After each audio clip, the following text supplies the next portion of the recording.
দাও আল্লাহ দিলে লাডিয়া দাও লয়ে তখন বাড়িছি তখন দি 5-6টা মানুষ খালি এন্দা দৌড় ফেরা যাইতেছে আমরা আর হ্যাঁ করতেছে আমার বাচ্চান রাখছিলাম আমার ভাই ডাইতেছি যে তোরা জুলাই আন্দোলনের সময় তোরা মাইরা ফেলার দরকার ছিল, অনেক চেষ্টা করছি, পারি নাই, কিন্তু তোরা এখন আর কোনো আর দেবো না। তোকে রাস্তাঘাটে যদি পাই তাহলে তোরা খুব আন করে এলাম রাত 3টা বা 3:30টার ভিতরে কে বা কারা আমি জানি না আমার বাড়িতে অতর্কিত হামলা করে এই বাড়ির গ্লাস টাস ভাঙচুর করে।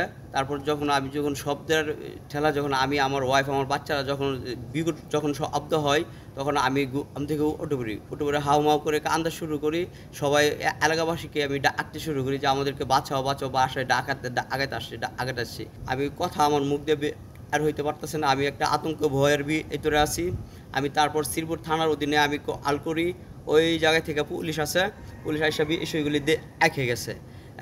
একে যাওয়ার পরে আমি তো আজকে সারাক্ষণ ভয়ে আতঙ্কে আমি বাসার বাইরে আইতে পারতেছি না। আমার মেয়ে ছেলের 4 ক্লাস বৃত্তি পরীক্ষা, কিন্তু তারাও আসার বাইরে যেতে পারতেছে না। আমাদের নিরাপত্তার অনেক অভাব। আপনারা জানেন কিছুদিন পরে সংসদ নির্বাচন হবে ইনশাল্লাহ।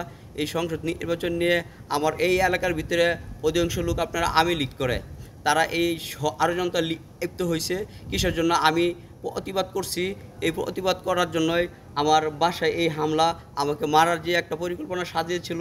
তারা আমি যখন হইচই শুরু করেছি, তারা যখন পালিয়ে যাওয়ার সময় একটা কথা বলে গেছিলো যে তোরা জুলাই আন্দোলনের সময় তোরা মাইরা ফেলার দরকার ছিল, অনেক চেষ্টা করছি, পারি নাই, কিন্তু তোরা এখন আর কোনো আর দেবো না।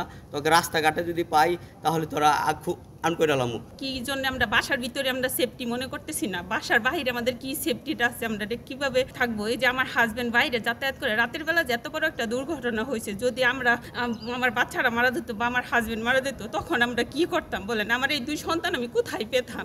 আমি আমার হাজবেন্ডের কোথায় পেতাম?